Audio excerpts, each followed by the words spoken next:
Hey guys, it's Cameron here with Emerson House Buyers. Every week I bring you tools, tactics, strategies, lessons I've learned, things that have helped me build up a sizable rental portfolio in about 2 years and now manage that portfolio. Got a question today from a subscriber, or well, I guess from Bigger Pockets, so maybe a subscriber. He said, Alonzo, could you give me any advice on how to go about talking to realtors about this? I'll get to that. Or how to get access to the MLS through a third party. I'm currently studying to take my real estate license exam, which will happen in May. I will then have personal access. However, I want to start analyzing deals now. Good. That's great to have that ambition. How do I approach a realtor to help me with this without seeming needy or wasting their time? Alonzo, this is a great question because what happens is a lot of these newbies, and everybody's a newbie. Unfortunately, you're a newbie right now. It will happen. You will get over that hump. But the perception about a lot of the people in the industry who are looking at newbies is that they are a big waste of time. So to not be a waste of time, there's a couple things you can do. One, have your criteria together, okay? So spend an hour of your day just researching, just 1 hour. That's all you need to do. Research first, start with what you want to do. So when you're at networking events, talk to people, rub elbows with people, see what people are doing. What do you like to do? Have your goal, right? Model people who are doing what you want to do. It's that simple. So when you see Joe, and Joe is a house flipper, and that's kind of the lifestyle you want, what Joe does or how he's acting, then model what Joe's doing and do the house flipping thing. So then you'd say, okay, he's flipping houses in the Heights or the suburbs or downtown or whatever.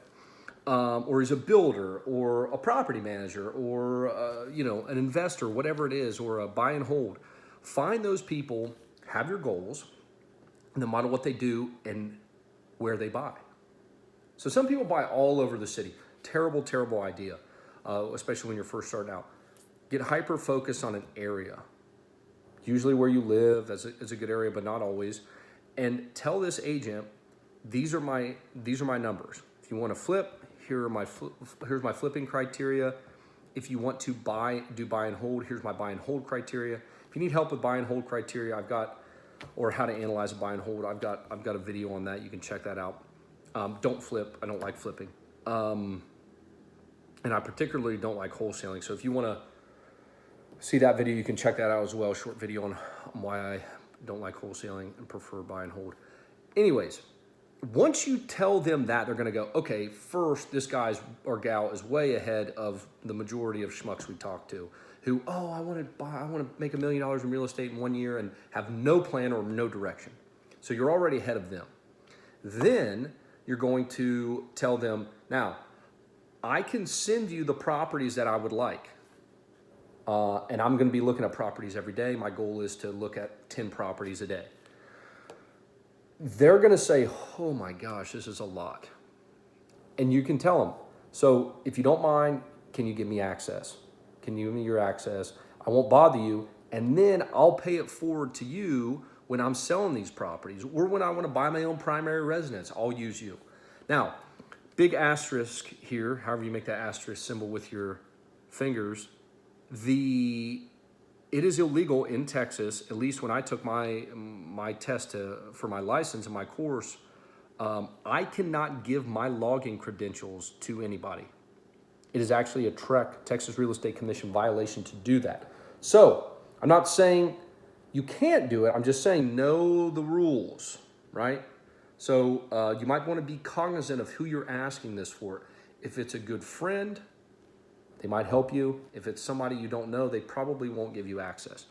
So when I started, my mentor gave me actually his MLS access. So I had MLS access through him. It is immensely powerful. It's hugely powerful, Alonzo. Hugely powerful because you can tell exactly what the properties are selling for. Exactly in the neighborhoods you want and everything in between. You don't need to go to Zillow and hope it's right or Redfin or Trulio or whatever. You can or rely on the county appraisal information. I've got a video about the county appraisal information if you're interested. But nonetheless, have your criteria, have your goals, have the neighborhoods that you want.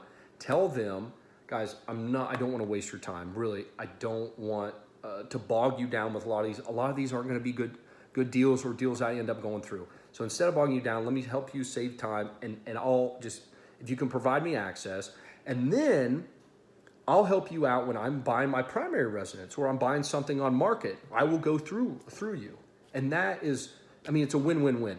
But again, it is a violation for somebody, at least in HAR, at the Houston Association of Realtors, it is a violation for you to give somebody that login information. So just be careful on who you're asking out. I'm not saying don't do it. I'm not telling you to do it. I'm just saying be cognizant of that. You don't want to get a violation or for somebody to get a violation.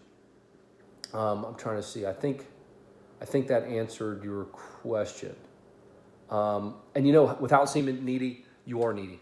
I mean, you need it. So to bridge the gap between now and when you get your license, you're going to need some help from somebody.